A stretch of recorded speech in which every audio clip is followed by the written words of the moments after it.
Okay, this is an episode of Wanna Know Why? Ask How.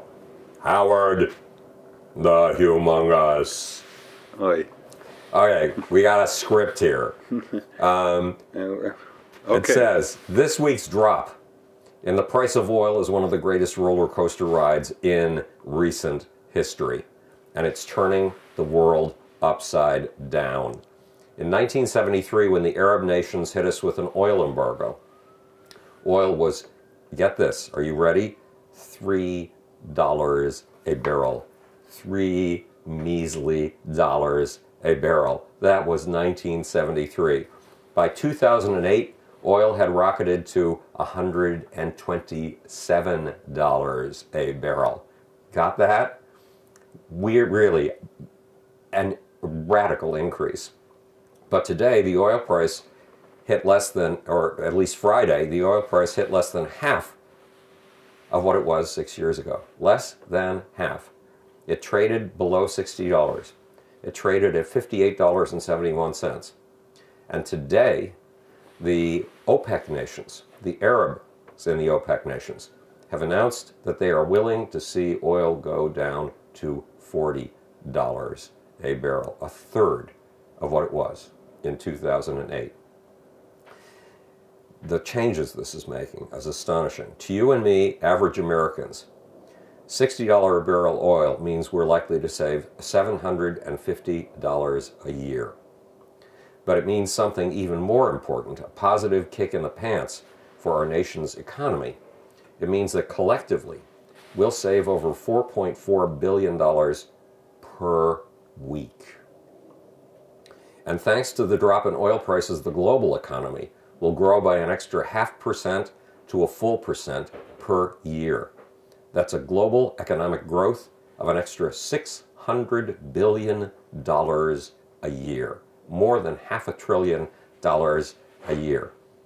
The drop in oil prices will also mean what the Washington Post calls one of the biggest transfers of wealth in history.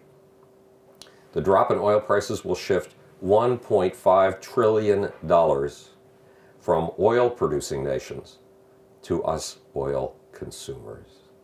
To put it differently, lower oil prices will shift $1 trillion from the bad guys to the good guys. Russia, Iran, and Syria live on oil revenues. Venezuela uses oil revenues to support Cuba and to promote anti-Americanism all over South America and globally. The Nigerians run what some say is a corrupt regime on an oil economy. Then there are our friends, the Saudis, who have used their oil profits to fund groups like Al-Qaeda and ISIS. Low oil prices will help governments that are friendly to us: Jordan, Egypt, Israel, and Japan. All of them are oil importers. Okay, now the big question is, why is the price of oil plummeting? One answer comes from Sarah Palin, drill, baby, drill. And from China. Now, first of all, we've been drilling. We've been tapping shale oil resources. We've been using radically new technologies to get at oil. One of the reasons the Saudis want to drop the price of oil down to $40 a barrel, they want to drive the shale oil drillers, they want to drive American producers out of business so they can go back to the way the world was when they could hold the world by the tail with the price of their oil. But the answer also comes from China. Oil prices, and it's a big one from China. Oil prices, oh my God, we have to find a place on the page. You know I hate paper. Oil prices rocketed when China entered the global economy in 1980. China's demand for oil drove prices up. It was voracious. The hunger was astonishing for oil, and prices went up wildly. But in October of this year, of 2014, several things happened that will change the global balance of power. China became the world's biggest economy, according to the International Monetary Fund. And China went from an oil importer to a net oil exporter. Yes, the Chinese now produce more oil than they burn, and they sell it to other nations. But that's not all. We Americans are now, brace yourself, the biggest oil producers in the world. We're now producing 14 million barrels a day. That's almost 50% more than either Russia or Saudi Arabia. Russia produces 10.9 million barrels a day.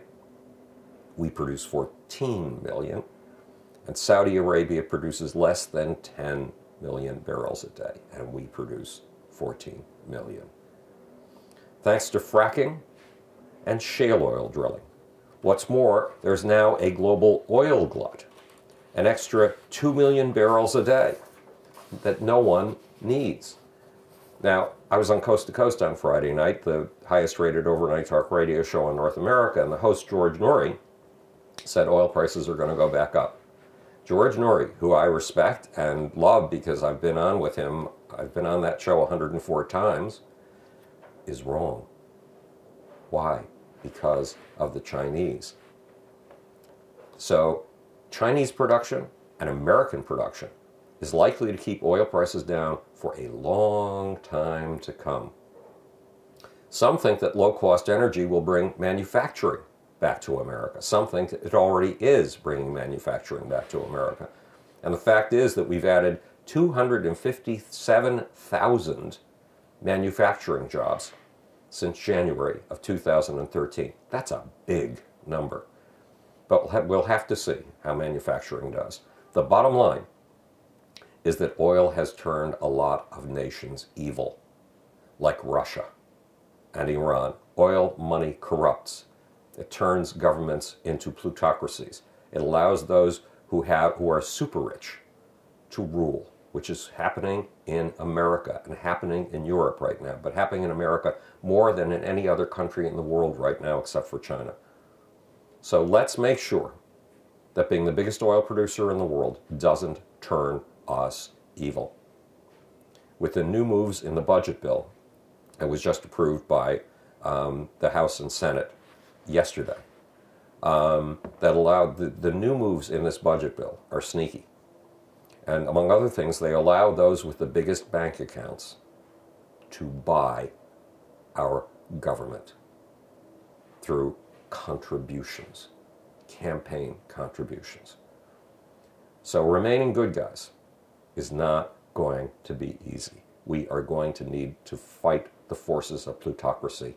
And when Republicans take over in the Senate and House, they want to shovel as much of your money as they can into the pockets of the plutocrats.